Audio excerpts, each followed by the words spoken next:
Hello बच्चों, कैसे हो आप लोग। आज इस वीडियो में हम स्टार्ट कर रहे हैं TYBMS के क्वेश्चंस पेपर्स पे, जो कि मुंबई यूनिवर्सिटी के थ्रू पूछा जाता है। फाइनल जो है एग्ज़ाम्स होते हैं आपके। तो ये जो पेपर है ये 2019 का पेपर सॉल्यूशंस हम देख रहे हैं। ठीक है, इससे पहले भी हमने क्वेश्चन नंबर 2 को सॉल्व कर लिया हुआ है। क्वेश्चन नंबर 2 में ABCD करके गिवन था। ठीक है, तो जो हमने चारों सम्स सॉल्व कर लिए हुए हैं, तो आई होप ये आपने देख लिया होगा। नहीं देखा है तो कोई बात नहीं, लिंक आपको डिस्क्रिप्शन बॉक्स में मिल जाएगा, आप उसको चेकआउट कर लीजिए फटाफट। ठीक है, यानी कि आपको वो भी सम्स आने चाहिए, इस तरीके से आपको सॉल्व करना है। एंड नेक्स्ट थिंग, जो चैप्टर वाइज है उसके भी लिंक मैंने डिस्क्रिप्शन बॉक्स में दे दिए हुए हैं, आप उसको सॉल्व कर लीजिए। चलिए अब हम स्टार्ट कर रहे हैं यहाँ पे क्वेश्चन नंबर 3 का ए। ठीक है, जो कि 7-8 मार्क्स के लिए यहाँ पे पूछा गया है। सेम इसी तरीके से पेपर पैटर्न दिया हुआ है। 75 मार्क्स का पेपर है, 2019 में आया था। ठीक है, अब यहाँ पे दिया गया है 6 job are to be process in the 3 machine ABC in order ABC। You are require given time for the job in each machine. तो यहाँ पे आप देख सकते हो, आपको जॉब गिवन है machine A, machine B and machine C given है। इसमें आपको 3 क्वेश्चन दिया हुआ है। ठीक है, फर्स्ट दिया हुआ है find the sequence that minimise the total elapse time required to be complete the job. आपको क्या करना है कि इसका एक मिनिमाइज सीक्वेंस बनाना है। ठीक है, ऐसा कौन सा जॉब है जो फर्स्ट मशीन ABC में जाएगा। ठीक है, ताकि आपको मिनिमाइज कॉस्ट कर सके या मिनिमाइज टाइम कर सके। तो आपको टोटल एलिप्स टाइम बताना है। टोटल एलिप्स टाइम का मतलब क्या होगा कि ये तीनों मशीन कितना टाइम लेगी कंप्लीट करने के लिए, ये जो 6 जॉब दिया हुआ है उसको। ठीक है, देन इसके बाद आपको सेकंड क्वेश्चन दिया हुआ है calculate the total elapse time. ठीक है, इसके बाद आपको टोटल एलिप्स टाइम कैलकुलेट करना है, जो कि 3 मार्क्स के लिए दिया गया है। एंड आइडियल टाइम निकालना है मशीन ABC के लिए, तो वो भी 3 मार्क्स के लिए आपको पूछा गया है। राइट, तो देखो यहाँ पे आप 3 मशीन के आगे, इसके पहले भी हमने क्वेश्चन नंबर 2 में जो D क्वेश्चन था उसमें 2 मशीन के सम्स थे, यानी कि जॉब सिक्वेंसी से यहाँ पे 2 क्वेश्चन बन गए। क्वेश्चन नंबर 2 में भी आया, क्वेश्चन नंबर 3 में भी आया। क्वेश्चन नंबर 2 में 2 का था, क्वेश्चन नंबर 3 में 3 की मशीन का गिवन है। ठीक है, अब इसका हम सोल्यूशन देखते हैं कि आप किस तरीके से सॉल्व करके इसमें 8 मार्क्स कवर कर सकते हो। फर्स्ट जो इसमें गिवन है वो है आपका सीक्वेंस के लिए। ठीक है, आपको यहाँ पे सीक्वेंस रेडी करना है, सीक्वेंस ऑफ जॉब। बट यहाँ पे 3 मशीन है, 3 मशीन के सीक्वेंस को किस तरीके से सॉल्व करेंगे ये देखते हैं। पहले तो हम इसको कन्वर्ट करेंगे, ठीक है, 2 मशीन के अंदर, तब जाके हम इसका सीक्वेंस बना पाएंगे। अदरवाइज हम 3x3 के मशीन्स पे सीक्वेंस नहीं बना पाएंगे। तो दैट इज मीन्स यहाँ पे हम लेते हैं TG। ठीक है, यहाँ पे G लेते हैं। TG मतलब हम फर्स्ट वन कंसिडर करें, सिर्फ कंसिडर कर रहे हैं G। ठीक है, इसमें आएगा TA प्लस TB। ठीक है, और TH कैसे निकलेगा आपका, यहाँ पे TB प्लस TC। या तो सिंपल सा आप समझ सकते हो कि G equals to A plus B और H equals to B plus C, मतलब कि हम मशीन को यहाँ पे जॉइंट करने वाले हैं। तो यहाँ पे आपको फिर से एक सीक्वेंस बना लेना है। सीक्वेंस के लिए आपको यहाँ पे फिर से टेबल लगेगा। ठीक है, ऐसा आपको एक टेबल बना लेना है। इसमें लिखना है जॉब, फिर इसमें आएगा मशीन, ठीक है, मशीन G, और इधर आएगा मशीन H। ठीक है, तो टोटल 6 है यहाँ पे, 1 2 3 4 5 एंड 6। ठीक है, ये हो गया। अब इसको ऐड कर देंगे हम। 12 plus 3 15, right, 8 plus 4 12, then 7 plus 2 9, then 5 plus 11 16, then 10 plus 2 12, then फिर 9। राइट, इस तरीके से यहाँ पे भी सेम 10 14 11, फिर अगेन 11। ठीक है, 2 प्लस 11 13, एंड देन 4 प्लस 4 8। तो ये हो गया। अब इसके बेसिस पे आपको सीक्वेंस रेडी करना है। सीक्वेंस के लिए आपको मालूम है कि आपको ऐसा एक रो बना लेना है, इसके अंदर फिर कॉलम बना लेना है। टोटल 6, 1 2 3 4 5, और ये हो गया 6। अब इसके अंदर आपको क्या करना है, पहले यहाँ पे लिख लो G और यहाँ पे लिख लो H। अभी दोनों के अंदर मिनिमम छोटे नंबर्स को फाइंड आउट करना है। ठीक है, छोटा सा नंबर क्या बन सकता है यहाँ पे, दोनों में कंपेयर करना है आपको। तो आप देख सकते हो यहाँ पे 8 सबसे स्मॉलेस्ट नंबर दिखाई दे रहा है, तो इसका जो जॉब है वो 6 है। तो ये H मशीन में आया तो हम H के साइड से लिखेंगे। ठीक है, G के साइड आया तो G के साइड से लिखेंगे। देन इसके बाद 8 हो गया यहाँ पे, फिर इसके बाद इधर 9 है, ये कैंसिल हो गया, ये जॉब हमने दे दिया। ठीक है, फिर यहाँ पे 9 आ गया, तो ये 3rd है, तो G के साइड है, G मशीन के साइड, तो G के साइड से लिखेंगे। तो अपना ये 3rd वन कंप्लीट हो गया। इसके बाद 9 के बाद 10, यहाँ पे देख सकते हो 10 है, ये H साइड में है, तो यहाँ पे 1 लिख दिया हमने। ठीक है, ये भी कंप्लीट हो गया। फिर इसके बाद आएगा 11, तो 11 यहाँ पे भी देख सकते हो, ये H के साइड में ही आ रहा है, तो यहाँ पे 4, ये हो गया। देन इसके बाद यहाँ पे यहाँ पे 12 है और यहाँ पे भी 12 है, दोनों 12 है, ठीक है।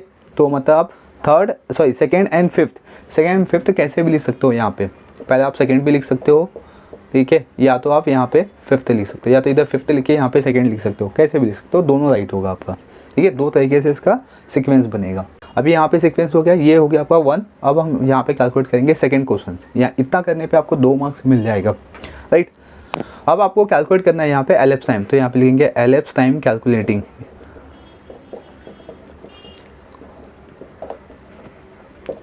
तो इसके लिए आपको यहाँ पे 3 मशीन दिया हुआ है, तो 3 मशीन के अकॉर्डिंग यहाँ पे टेबल रेडी करना होगा, ठीक है। पहला तो इसमें आएगा आपको जॉब, फिर यहाँ पे मशीन ए, फिर मशीन बी, ठीक है, और फिर मशीन सी। चलो ये रेडी हो गया, इसको भी ऐसा बना लेते फटाफट। इसमें इन आउट का टाइम आएगा, इन और फिर आउट, ठीक है।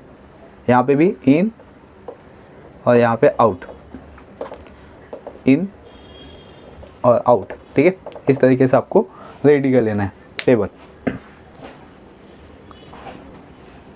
चलिए अब जो आपने यहाँ पे जो जॉब लिखा है ना, वो जॉब यहाँ पे लिख लेते हैं। फर्स्ट जॉब कौन सा आएगा, थर्ड, फिर सेकेंड, फिर फिफ्थ, फिर फोर्थ, फिर फर्स्ट एंड देन फिर सिक्स्थ, ठीक है। इस तरीके से आपका जॉब आ जाएगा यहाँ पे। और इन टाइम हमेशा याद रखो 0 होगा। अब यहाँ पे 0 प्लस करो तो थर्ड में क्या है, देखो फर्स्ट का थर्ड क्या है 7 यहाँ पे, तो 7 प्लस हो जाएगा, तो ये हो गया 7 को यहाँ पे कैरी कर लो, 7 यहाँ पे लिखो, फिर प्लस। सेकंड में देखो क्या है, यहाँ पे 8 है, तो यहाँ पे 8 लिख दो, तो कितना होगा 15 को यहाँ पे कैरी कर दो, अगेन 15 प्लस। अब यहाँ पे फिफ्थ जॉब है, फिफ्थ जॉब कितना है 10 आवर्स लेगा, तो 10 मतलब 25 हो गया, 25 यहाँ पे भी कैरी, यहाँ पे भी 25 प्लस। फोर्थ में देखो 11 है यहाँ पे, तो यहाँ पे 11 लिखा, तो हो गया ये 36 यहाँ पे भी, 36 यहाँ पे प्लस। फर्स्ट में कितना है 12 है यहाँ पे, तो 12 लिखा, फिर इसको ऐड कर दो 48 यहाँ पे भी लिख दो, 48 यहाँ पे भी प्लस। देन सिक्स्थ में कितना है 5 है, तो यहाँ पे 5 लिखा, तो हो गया 33, ठीक है, सॉरी 33 नहीं 53, ठीक है। तो ये हो गया आपका कंप्लीट। देन मशीन ए कंप्लीट हो गया, मशीन बी स्टार्ट करेंगे, तो स्टार्ट हम 7 से ही करेंगे, यहाँ पे 7 लिखेंगे, ठीक है, 7 प्लस। अभी यहाँ पे फर्स्ट थर्ड में देखो मशीन बी में थर्ड कितना है 2 है यहाँ पे, तो 2 तो कितना हो गया 9, राइट। बस अभी आपको यहाँ पे आपको कंपैरिजन करना है, यहाँ पे 15 है और यहाँ पे 9 है, ठीक है। तो 9 क्या हमेशा यहाँ पे जो भी वैल्यूज आएगी ना, वो मशीन ए से बड़ा नंबर आना चाहिए, ठीक है, मतलब 15 से ज़्यादा नंबर आना चाहिए। तो दैट इज मीन्स अगर नहीं आता है, अभी यहाँ पे 9 आ गया, स्मॉलर नंबर हो गया, तो आपको ये 15 यहाँ पे कैरी कर लेना है, मतलब 15 आवर्स के बाद ही क्या होगा, मशीन बी स्टार्ट होगा, उसके पहले नहीं हो सकता है। तो 15 लिखा यहाँ पे 15 प्लस, फिर सेकेंड में कितना है यहाँ पे 4, तो 4 लिखा, तो ये हो गया 19। अगेन देखो तो यहाँ पे 25, ये 25 यहाँ पे कैरी हो जाएगा, राइट, क्योंकि जो मशीन यहाँ पे ए है उसका जो जॉब 5 है वो 25 आवर्स में होता है, लेकिन जो मशीन बी है उसका जो जॉब सेकेंड है वो 19 आवर्स में कंप्लीट हो जाता है। तो इसीलिए 19 आवर्स तो होगा नहीं फिर, क्योंकि ये जब तक कंप्लीट नहीं होगा, मशीन ए कंप्लीट नहीं होगा, तब तक मशीन बी स्टार्ट नहीं होगा, इसीलिए 25 यहाँ पे आ जाएगा। तो 25 प्लस फिर ये क्या है फिफ्थ में कितना है 2, तो उसको प्लस करने पे 27 होता है, तो यहाँ पे 36 है, 36 लिख देंगे, इसको अगेन मैंने यहाँ से कैरी कर लिया हुआ है, ठीक है। फिर 36 यहाँ पे क्या है फोर्थ में कितना है 5, यहाँ पे 5 लिखा और उसको प्लस कर दो, तो कितना आएगा इसमें 41, ठीक है। देन अब इसके बाद आपको क्या कहते हैं, यहाँ पे 41 है ना, इधर पे 48 है, तो यहाँ पे 48 लिखा, 48 प्लस, ठीक है। देन इसके बाद जॉब फर्स्ट कितना है 3, तो 3 इसको प्लस कर देंगे 51, तो अगेन यहाँ पे 53 आ जाएगा।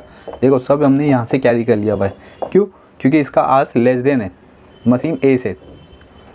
तो 53 प्लस, अब जॉब 5 में देखते हैं, जॉब 5 में कितना है 4 है, तो इसको प्लस करने पे 57 आ गया, राइट। इस तरीके से आपको सम को सॉल्व करना है। देन अब यहाँ पे आ जाएगा 9, ये फर्स्ट वन 9 यहाँ पे लिख दिया। अभी आपको जॉब थर्ड देखते हैं, जॉब थर्ड में कितना है इसमें 9, तो 9 प्लस 9 इधर हो जाएगा 18, बट यहाँ पे 19 है, तो यहाँ पे 19 लिखेंगे, तो 19 प्लस, ठीक है, यहाँ से अभी कैरी किया। देन अभी जॉब सेकेंड में देखो कितना है, जॉब सेकेंड में 10 है, सॉरी, तो 10, तो यहाँ पे इसको प्लस कर देंगे, तो इधर कितना आएगा 29, यहाँ पे 27, बट यहाँ पे 29 को कैरी कर लेंगे यहाँ पे, तो 29 प्लस जॉब 5 में देखो, जॉब 5 है आपके पास 11, उसको प्लस करने पे 40 आएगा, बट यहाँ पे 41 है, ठीक है, तो ये 41 को इधर लिखेंगे, 41 प्लस देन जॉब 4 में देखो, जॉब 4 में कितना है यहाँ पे 6 लिखा, उसको प्लस करने पे 47, बट यहाँ पे 51 है तो 51 लिखेंगे यहाँ पे, राइट। तो 51 प्लस अभी फर्स्ट में कितना है यहाँ पे 7, तो इसको 7 लिख के इसको 58 कर लेंगे, तो यहाँ पे 58 आ जाएगा। 58 प्लस अभी जॉब 6 में कितना है 4, तो यहाँ पे आ जाएगा 62, ठीक है, ओके। तो अपने पास टोटल एलएप्स टाइम आ गया 62 आवर्स लगेगा तीनों मशीन को जॉब कंप्लीट करने में। तो यहाँ पे लिखेंगे therefore total elapsed time equal to 62 hours, ठीक है। ये तो हो गया सेकेंड वन। अब निकालेंगे थर्ड में था फाइंड करना है आपको ideal time for machine A B C. तो ideal time for machine A, ठीक है, फिर यहाँ पे आएगा मशीन बी और फिर मशीन सी, ठीक है। अभी जो आइडियल टाइम होता है वो किससे निकालते हैं हम लोग, एलएप्स टाइम देखते क्या है अपने पास या कितना है एलएप्स टाइम, उसमें से हम माइनस कर देते हैं टोटल टाइम, ठीक है, इस तरीके से। तो अपने पास एलएप्स टाइम है 62 आवर्स, ठीक है, सब जगह लिख दिया हमने 62 आवर्स, अपने को यहाँ पे आवर्स में ही दिया हुआ है, ठीक है। फिर इसमें से माइनस कर देंगे, तो जो फर्स्ट मशीन है ना उसका कितना है 53, तो यहाँ पे लिख दो 53, माइनस कर दो 53 से, तो इसमें से आएगा 9, ठीक है। 9 आवर्स आया मशीन ए का, मतलब मशीन ए 9 आवर्स तक आइडियल था, मतलब कोई भी काम नहीं कर रहा था। अब मशीन बी और मशीन सी का निकालना है, तो क्या करो, जो मशीन बी और मशीन सी है उसका टोटल कर दो यहाँ पे, ठीक है। अगर यहाँ पे टोटल नहीं शो करना है आपको, ऐसा कुछ नहीं है, आपको टोटल शो करना पड़ेगा, टोटल नहीं शो करोगे तो भी चल जाएगा। तो इसको ऐड कर लेते हैं, अभी कितना आएगा 3 7 9 14 16 20, तो मतलब इसका 20 आ गया, और इसको प्लस कर लेते 7 10 17 26 32, ठीक है, 32 43 एंड 47, तो यहाँ पे आ गया 20 और इधर पे आ गया 47। चलो इसको माइनस कर लेते, तो इसका आएगा 42 आवर्स और इसको माइनस करेंगे तो 15 आवर्स, ये बनेगा ideal time for the machine A B C. तो इस तरीके से आपको 3 मशीन के जो जॉब होते हैं n number of machine job, ये समझ में आ गया होगा कि किस तरीके से आपको सॉल्व करना है। चलिए आप इसको फटाफट राइट डाउन कर लीजिए, और इसके बियॉन्ड आपको कोई डाउट है तो मुझे कमेंट सेक्शंस में ज़रूर कमेंट करें, ठीक है। तो अभी हम मूव ऑन करते हैं क्वेश्चन नंबर 3 का बी पार्ट, ठीक है, जो कि नेटवर्क एनालिसिस से, जो 3rd चैप्टर नेटवर्क एनालिसिस के अंदर भी प्रोजेक्ट क्रेसिंग उसके अंदर से पूछा गया क्वेश्चन है। चलिए इसको आप कंप्लीट कर लीजिए, तो हम क्वेश्चन नंबर 3 का बी स्टार्ट करते हैं। ओके बच्चों, अब हम स्टार्ट कर रहे हैं क्वेश्चन नंबर 3 का बी, ठीक है। इसमें गिवन है you are given the following details for the project with the 8 activities. तो आप यहाँ पे देख सकते हो कि 8 एक्टिविटीज़ हमने यहाँ पे रेडी कर लिया हुआ है, जिसके अंदर आपको नॉट गिवन है, ऑप्टिमिस्टिक गिवन है, मोस्ट लाइकली गिवन है एंड पेसिमिस्टिक गिवन है, राइट। एंड देन इसमें जो फर्स्ट क्वेश्चन है इसमें लिखा हुआ है ड्रॉ द नेटवर्क डायग्राम, आपको ड्रॉ द नेटवर्क डायग्राम करना है, फर्स्ट जो क्वेश्चन है। एंड सेकंड में लिखा हुआ है find the expected time project completion alone with the standard deviations, मतलब आपको प्रोजेक्ट कंप्लीशन कितना होगा, यानी कि TE निकालना है, एक्सपेक्टेड टाइम निकालना है, और स्टैंडर्ड डेविएशंस भी कैलकुलेट करना है, राइट। एंड थर्ड क्वेश्चन दिया हुआ है कि what is the probability of the project completion in 55 days, ये 2 मार्क्स के लिए है, ठीक है। और एक्सपेक्टेड टाइम निकालना है, ये भी 2 मार्क्स के लिए है। लेकिन यहाँ पे जो नेटवर्क डायग्राम आपको रेडी करना है, ये आपको टोटल 3 मार्क्स का गिवन है। अब जो नेटवर्क डायग्राम है वो आपको सेकंड क्वेश्चन के बेसिस पे करना है, यानी कि विदाउट आप एक्सपेक्टेड टाइम नेटवर्क ड्रॉ नहीं कर सकते हो, ठीक है। एक्सपेक्टेड टाइम मतलब कि आपको कितना एग्जैक्ट टाइम लगने वाला है ये आपको पहले बताना पड़ेगा, राइट। तो इसके लिए आपको क्या करना है, ऐसा एक टेबल रेडी कर लेना है जिसमें आपकी एक्टिविटीज़ आएगी, नोड आएगी, एक्सपेक्टेड टाइम आएगा और स्टैंडर्ड डेविएशन के साथ आएगा, ठीक है।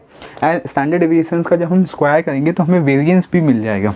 तो आपको टोटल 5 कॉलम ऐसे रेडी कर लेने हैं, ठीक है।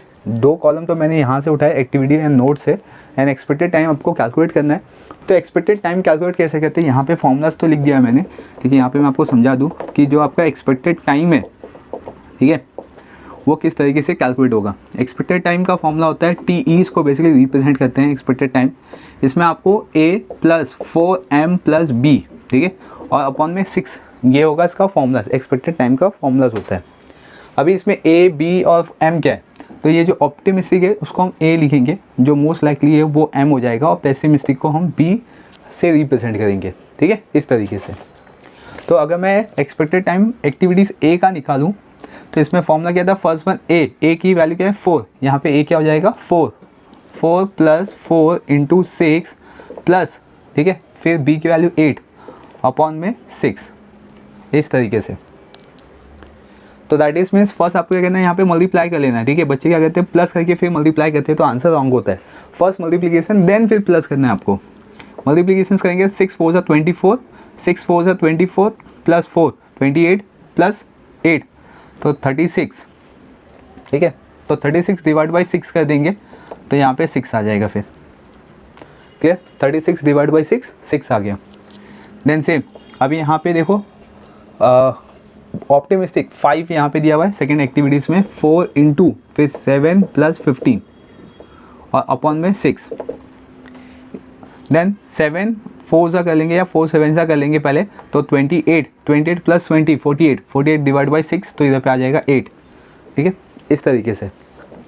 देन थर्ड एक्टिविटीज़ में यहाँ पे 4 गिवन है, तो यहाँ पे लिखा 4 प्लस 4 इंटू 8 प्लस 12 अपॉन में 6, राइट। तो इसको कर लेंगे 4 8 32, ठीक है, 32 प्लस 16 तो 48, अगेन यहाँ पे आ जाएगा 8। देन फोर्थ एक्टिविटीज़ यहाँ पे, तो डी की वैल्यू कितनी है यहाँ पे 10 प्लस 4 इंटू 18 प्लस 26, ठीक है, अपॉन 6। समझा किस तरीके से कर रहे हैं, फॉर्मूला से हो गया, आपको ए एम बी मिल गया, वैल्यू सब्स्टिट्यूट करो और आंसर आते रहेगा आपको कंटिन्यूसली। तो याद रखना सिर्फ पहले मल्टीप्लाई करना है, देन उसके बाद प्लस करना है। मल्टीप्लाई करने पे 72 आएगा, 18 4 72 82 फिर 92 108, उसको डिवाइड करने पे 18 आएगा, 18 6 108। अभी ई एक्टिविटीज़ में देखो ए की वैल्यू 8 है, फिर 9 फिर 16, मतलब यहाँ पे 8 फिर 9 फिर 16 डिवाइड बाई 6, तो 9 4 36 प्लस 24, तो यहाँ पे आएगा 60, राइट ना। 36 ये हो गया 36 प्लस 16 तो 36 52 60 डिवाइड बाई 6 करेंगे तो 10 आ गया, ठीक है। देन अभी एफ में यहाँ पे गिवन है आपको 4 8 12, तो 4 फिर 4 8 फिर 12 एंड डिवाइड बाई 6, 4 8 32, ठीक है, 32 प्लस 16 48 डिवाइड बाई 6 करेंगे तो 8 आ जाएगा, यानी कि 48 इसका टोटल आंसर आएगा। जी में यहाँ पे आपको दिया हुआ है 1 प्लस 4 इंटू 2 प्लस 3,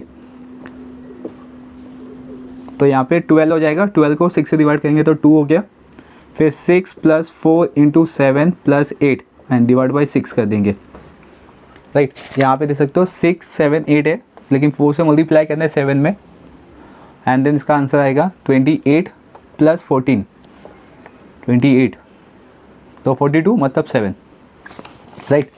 तो आपको एक्सपेक्टेड टाइम मिल गया, इसके बेस पे अब हम निकालेंगे यहाँ पे स्टैंडर्ड डेविएशन। स्टैंडर्ड डेविएशन का फॉर्मूला होता है standard deviation equals to B minus A upon में 6, ये फॉर्मूलाज होता है। तो इसमें बी आपको समझ में आ गया, पेसिमिस्टिक है, उसमें से आपको ये माइनस कर देना। तो मैं यहाँ पे अब डायरेक्टली कर रहा हूँ 8 माइनस 4, तो यहाँ पे 4 अपॉन 6, ठीक है, फिर 15 minus 5 10 upon 6, 12 minus 4 8 upon 6, 26 minus 10 16 upon 6, फिर 12 माइनस 4 तो 8 अपॉन 6, देन 12 माइनस 4 8 अपॉन 6, ठीक है, then 3 minus 1 2 upon 6 and last में 8 माइनस 6 अगेन 2 अपॉन 6। अभी वेरिएंस निकालना है, तो वेरिएंस के लिए क्या करेंगे, इसका स्क्वायर कर देंगे, जो स्टैंडर्ड डेविएशन है ना उसका स्क्वायर कर दो, तो 16 अपॉन 36 100 का 10 का स्क्वायर 100 अपॉन 36, इसका स्क्वायर कर देंगे 64 अपॉन 36, 16 अपॉन 6 है तो दैट इज मीन्स 256 अपॉन 36, फिर इसको भी ऐड कर देंगे, इसका स्क्वायर करेंगे तो 64 अपॉन 36 अगेन 64 अपॉन 36, 2 अपॉन 6 है तो दैट इज 4 अपॉन 36 और 4 अपॉन 36, ठीक है। तो ये तो आपका सेकंड वाला पार्ट था जहाँ पे आपको एक्सपेक्टेड टाइम निकालना था, ठीक है, वो हमने निकाल दिया भाई। अब हम क्या करेंगे ना, पहले नेटवर्क एनालिसिस बनाएंगे। आपको क्या था इधर, नेटवर्क एनालिसिस के बेसिस पे आपको नेटवर्क डायग्राम बनाना था। तो पहले हम नेटवर्क डायग्राम रेडी करेंगे। तो यहाँ पे आपको नोड दिखाई दे रहा है, एक्टिविटी दिखाई दे रहा है। तो यहाँ पे ऐसा एक नोड बनाएंगे, इधर लिखेंगे 1 और इधर से ऐसा स्टार्ट करेंगे और यहाँ पे लिखेंगे 2। ये हो गया आपकी एक्टिविटीज़ ए, ठीक है। अभी यहाँ पे देख सकते हो 2 से ना 2 एक्टिविटी स्टार्ट है, 3 एंड 4 यानी कि बी एंड सी, ठीक है। तो 2 से ऐसा हम लेंगे और यहाँ पे बनाएंगे 3rd और यहाँ पे लिखेंगे 4th, ठीक है। इधर पे बी, यहाँ पे बी आएगा, बी और यहाँ पे सी। देन हो गया, यहाँ तक हो गया, सी तक हो गया। फिर 3 से 5 दिया हुआ है, तो 3 से 5, यहाँ पे 5 लिखेंगे और यहाँ पे डी। फिर ई से 4 से 6 दिया हुआ है, 4 से 6 और ये ई हो जाएगा यहाँ पे 6, ठीक है। एंड 5 से 7, 6 से 7 दिया हुआ है, 5 से 7 मतलब ये ऐसा हो जाएगा। फिर 5 से 7, 6 से 7 मतलब यहाँ पे 7 जॉइंट हो रहा है। इसमें 5 से 7 दिया हुआ है एफ, मतलब यहाँ पे एफ और 6 से 7 जी और यहाँ पे एक्टिविटीज़ ऐसा जाएगा, यहाँ पे लिखेंगे 8 और यहाँ पे एच, ठीक है। तो इस तरीके से आपका एक नेटवर्क डायग्राम रेडी हो जाएगा। अब जो इसका एक्सपेक्टेड टाइम आया है ना, वो वैल्यू यहाँ पे सब्स्टिट्यूट करते हैं। तो यहाँ पे फर्स्ट में 6, फिर 8, अगेन 8 यहाँ पे, फिर डी पे कितना 18, फिर ई पे 10, एफ पे 8, फिर यहाँ पे 2 और यहाँ पे 7। अभी इसके बेसिस पे आपको क्रिटिकल पाथ निकालना है, ठीक है। तो यहाँ पे देख सकते हो 2 ही पाथ बनेगा, A B D F H और फिर दूसरा आएगा ए सी ई जी एच, राइट। तो यहाँ पे मैं लिखता हूँ क्रिटिकल पाथ, जिसमें आपको क्या आएगा A B D F and H, ये ऐसा ऊपर से। फिर जो इसमें सेकंड पार्ट आएगा वो नीचे से, मतलब कि ए सी ई जी और एच। चलो अब इसका प्लस कर लेते हैं, कितना होगा 6 8 मतलब 14, 14 प्लस 18 32 40 47। तो यहाँ पे आ गया 47 डेज। फिर नीचे से प्लस करते हैं 6 प्लस 8 प्लस 10 तो 24 26 एंड 7 26 प्लस 7 33। तो इसमें क्रिटिकल पाथ क्या आएगा 47, ठीक है। जो सबसे हाईएस्ट होता है उसको हम बोलते हैं क्रिटिकल पाथ। तो देयरफॉर यहाँ पे लिखेंगे project completion time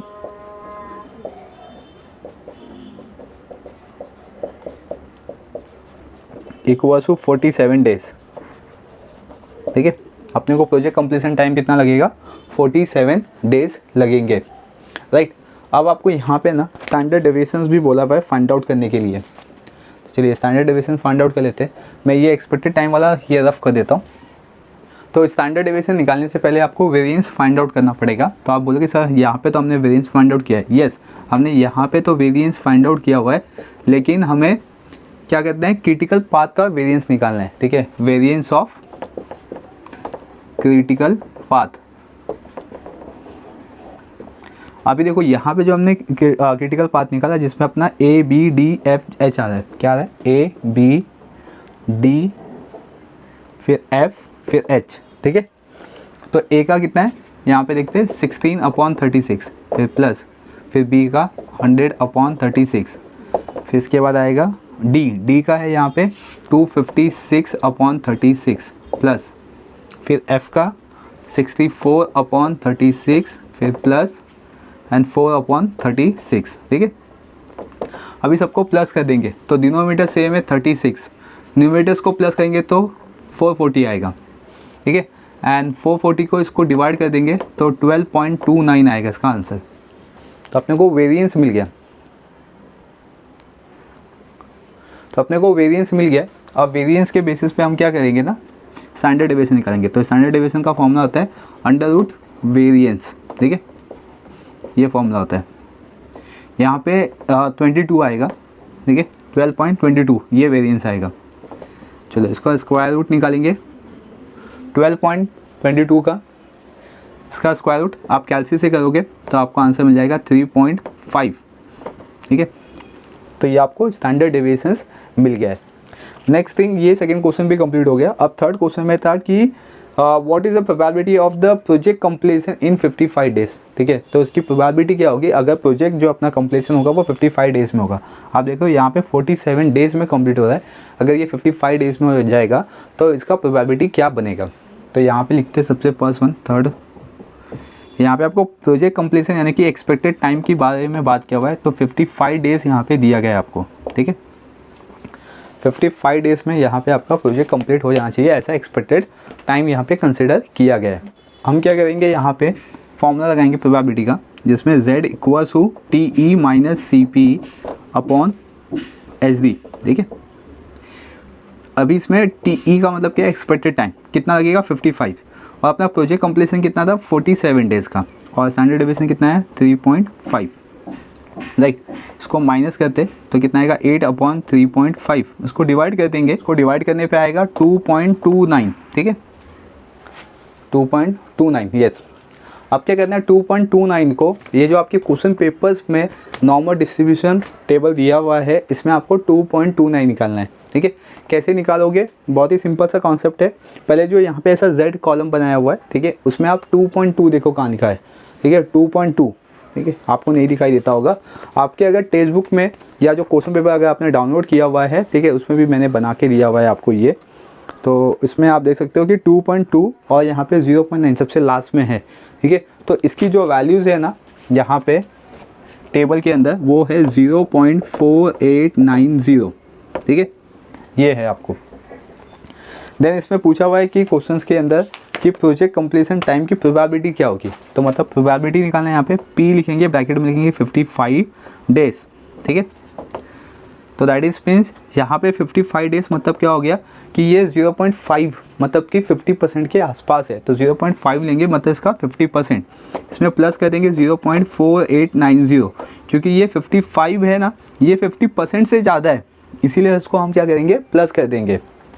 and then plus करने पे इसकी वैल्यू आएगी 0.9890, तो दैट इज़ मीन्स 98.90%। तो मतलब 55 डेज़ तक जाने तक या 55 डेज़ तक अपना प्रोजेक्ट जो कंप्लीशन है वो 98.90 तक कंप्लीट हो जाएगा। ठीक है, इतना चांसेस है इसके पास, मतलब कि आपका जो प्रोजेक्ट कंप्लीशन है वो 55 डेज़ भी लग सकता है, इतना चांसेस यहाँ पे दिखाई देगा। क्लियर, तो इस तरीके से आपको प्रोजेक्ट क्रैशिंग के जो क्वेश्चन था थर्ड बी, जो कि 7 मार्क्स के लिए आपको यहाँ पे पूछा गया था, जिसमें 3 मार्क्स तो आपको नेटवर्क में ही था एंड 2 मार्क्स आपका एक्सपेक्टेड टाइम में ही था। ठीक है, और 2 मार्क्स आपका प्रोजेक्ट कंप्लीशन प्रोबेबिलिटी कॉन्सेप्ट पे था। आई होप कि ये किस तरीके से सॉल्व करते हैं ये समझ में आ गया होगा आपको। तो यहाँ पे क्वेश्चन नंबर थर्ड का A एंड B हमने कंप्लीट कर लिया हुआ है पेपर्स में से, क्वेश्चन पेपर में से। अब जो हम नेक्स्ट वीडियो में करेंगे वो क्वेश्चन नंबर थर्ड का C एंड D होगा। ठीक है, जो कि इसमें असाइनमेंट और थियरी ऑफ गेम से पूछा गया क्वेश्चन है। राइट, चलिए, तो ये इसको आप फटाफट राइट डाउन कर लीजिए, इसको सॉल्व कर लीजिए। इसके बियॉन्ड आपको कोई डाउट आता है तो आप मुझे कमेंट सेक्शन में कमेंट कर सकते हो। अगर आपने पेपर डाउनलोड नहीं किया हुआ है तो लिंक मैंने डिस्क्रिप्शन बॉक्स में दिया हुआ है, और चैप्टर वाइज अगर आपने सोल्यूशन नहीं देखा हुआ है तो चैप्टर वाइज का भी सोल्यूशन जो लिंक है वो डिस्क्रिप्शन बॉक्स में मैंने दे दिया हुआ है, आप उसको फटाफट चेकआउट कर लीजिए और अपने OR यानी कि ऑपरेशनल रिसर्च को बहुत ही अच्छी तरीके से सॉल्व कर लीजिए। ठीक है, समझ लीजिए, क्योंकि पहला ही पेपर आपको ऑपरेशनल रिसर्च का होता है। मिलेंगे हम नेक्स्ट वीडियो में, बने रहिए चैनल पे। Thank you for watching.